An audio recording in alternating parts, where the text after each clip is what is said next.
یاسر پیرزادہ کا column Bono کا شہر۔ اس چھوٹے سے شہر میں یہ واقعہ بہت عجیب تھا، اس لیے بات جلدی پھیل گئی۔ شہر کی ایک گمنام سی بستی کو جانے والے راستے پر ایک آدمی تقریباً بے ہوشی کی حالت میں سڑک کے کنارے پر پڑا ہوا ملا۔ یہ کسی اچھے گھرانے کا ادھیر عمر شخص تھا۔ سرخ و سفید چہرے سے اس کی صحت مندی کا اندازہ لگایا جا سکتا تھا۔ موسم کے مطابق اس کا لباس بھی موزوں تھا، مگر حیرت کی بات یہ تھی کہ اس کے کپڑے گیلے تھے۔ یوں لگتا تھا جیسے وہ کہیں سے نہا کر آیا ہو۔ جب اسے ہوش میں لایا گیا تو وہ کئی منٹ تک خالی نظروں سے ادھر ادھر دیکھتا رہا۔ پھر اس کے اوساں بحال ہوئے تو اس نے اپنی حالت کی جو وجہ بیان کی وہ ناقابل یقین تھی۔ اس نے بتایا کہ وہ حسب معمول رات کو گھر سے چہل قدمی کے لیے نکلا تھا۔ چند منٹ کی چہل قدمی کے بعد جب وہ واپس جانے کے لیے مڑا تو اسے یوں لگا جیسے کسی مقناطیسی قوت نے ایک لمحے کے لیے اسے اوپر اٹھایا اور پھر یکدم واپس زمین پر پٹک دیا۔ اپنے گیلے کپڑوں کے بارے میں وہ کوئی توجیہ پیش نہ کر سکا۔ کسی نے کہا کہ شاید وہ نہر میں گر گیا ہوگا، مگر یہ بات بے سروپا تھی، کیونکہ جہاں یہ واقعہ پیش آیا نہر وہاں سے تقریباً 10 میل دور تھی۔ بات جو بھی ہو، زیادہ تر لوگوں نے اس واقعے پر یقین نہیں کیا، جبکہ کچھ لوگوں کا خیال تھا کہ اس شخص پر کسی عصیب نے اثر دکھایا ہے۔ شہر کے لوگ شاید یہ بات بھول بھال جاتے، مگر پھر پے در پہ کچھ ایسے واقعات ہونے لگے کہ انہیں اس واقعے کا بھی یقین آ گیا۔ دارالخلافہ کو جانے والی شاہراہ پر اچانک ایک گاڑی چلتے چلتے بے قابو ہو گئی اور اپنے آگے پیچھے چلنے والی گاڑیوں سے ٹکرا گئی۔ ڈرائیور کے مطابق گاڑی چلاتے ہوئے اچانک اسے یوں لگا جیسے اس کے اسٹیئرنگ وہیل پر کسی نے قبضہ کر لیا ہو، اور وہ گاڑی کو دائیں طرف گھماتا تو وہ بائیں طرف مڑ جاتی اور بریک لگاتا تو تیز بھاگنے لگتی۔ اسی روز شہر کے واحد تھیٹر میں بھی ایک عجیب و غریب واقعے نے ہراس پھیلا دیا۔ تماشے کے دوران جو اداکار مکالمے بول رہا تھا، اچانک اس کی آواز دھیمی ہونا شروع ہو گئی۔ تماش بینوں نے سمجھا کہ شاید یہ بھی کسی قسم کی اداکاری ہے، مگر انہوں نے غور کیا تو معلوم ہوا کہ اداکار اپنا گلا پکڑے بیٹھا ہے اور وہ شدید اذیت کا شکار ہے اور اس کے گلے سے گھٹی گھٹی آوازیں نکل رہی ہیں۔ فوراً تماشا روک دیا گیا۔ اگلے دن کے اخبار میں یہ تمام خبریں جلی حروف میں شائع ہوئیں اور پھر یہ سلسلہ چل نکلا۔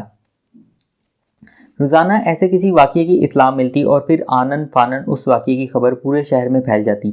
اس ماحول میں افواہوں کا بازار بھی گرم ہو گیا۔ لوگوں نے یہ خبریں اڑانی شروع کر دیں کہ ایسے تمام واقعات صرف ان لوگوں کے ساتھ پیش آ رہے ہیں جن کا تعلق بلائی اور مرات یافتہ طبقے سے ہے، سو یہ ایک قسم کا ان پر خدا کا عذاب ہے۔ مگر جلد ہی ان افواہوں کا بید کھل گیا۔ ایک واقعہ شہر کی سب سے بڑی عبادت گاہ کے عین سامنے اس وقت پیش آیا جب لوگ وہاں سے نکل رہے تھے۔ انہی میں ایک بے حد متقی اور پرہیزگار شخص بھی تھا جسے سب پہچانتے تھے۔ اچانک لوگوں نے دیکھا کہ اس شخص کے کپڑے جگہ جگہ سے پھٹنا شروع ہو گئے اور پھر دیکھتے ہی دیکھتے اس کا لباس تار تار ہو گیا۔ وہ لوگوں کے سامنے نیم بھرنا ہو گیا۔ اس چھوٹے سے شہر کے لوگ اب سراسیمگی کا شکار ہو چکے تھے۔ کچھ لوگوں نے خود کو گھروں میں محصور کر لیا تھا اور کچھ لوگ اس شہر سے نقل مکانی کا سوچ رہے تھے۔ ایسے میں چند بے خوف لوگ بھی تھے جو سراسیمگی کی اس فضا میں بھی کاروبار زندگی جاری رکھے ہوئے تھے۔ ان لوگوں کا خیال تھا کہ یہ جو کچھ بھی ہو رہا ہے دراصل شہر کے باسیوں کو مستقلاً ایک انجانے خوف میں رکھنے کے لیے ہو رہا ہے، تاکہ ان کی زندگیوں پر مکمل اختیار حاصل کیا جا سکے۔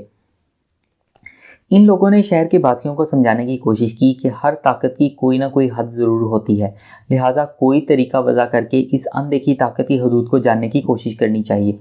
صرف اسی صورت میں شہر کو اس انجانے خوف سے نجات دلائی جا سکتی ہے، مگر ان لوگوں کی بات نکار خانے میں طوطی کی آواز ثابت ہوئی۔ شہر کے زیادہ تر لوگوں نے حالات سے سمجھوتا کر لیا۔ لوگ اب بلا جواز باہر نہیں نکلتے تھے، وہ صرف اپنے کام پر جاتے تھے اور سیدھے گھر واپس آ جاتے تھے۔ انہیں اب کسی کھیل تماشے سے رغبت نہیں رہی تھی۔ ہر قسم کی محفل میں اٹھنا بیٹھنا بھی انہوں نے چھوڑ دیا تھا۔ ویسے بھی شہر میں اب کوئی تھیٹر رہا تھا اور نہ کوئی تفریح کا۔ سرے شام ہی ہو کا عالم طاری ہو جاتا اور لوگ اپنے اپنے گھروں کو لوٹنے کی فکر کرنے لگتے۔ میلے ٹھیلے اور تہوار بھی نہ ہونے کے برابر رہ گئے تھے۔ اگر کہیں کوئی تہوار منایا بھی جاتا تو لوگ اس میں میکانیکی انداز میں ہی شرکت کرتے۔ انہیں ہر دم یہ خوف لاحق رہتا کہ کہیں کوئی مقناطیسی قوت انہیں اٹھا کر زمین پر نہ پٹک دے، ان کا گلا نہ گونڑتے یا انہیں سرعام بھرنا نہ کر دے۔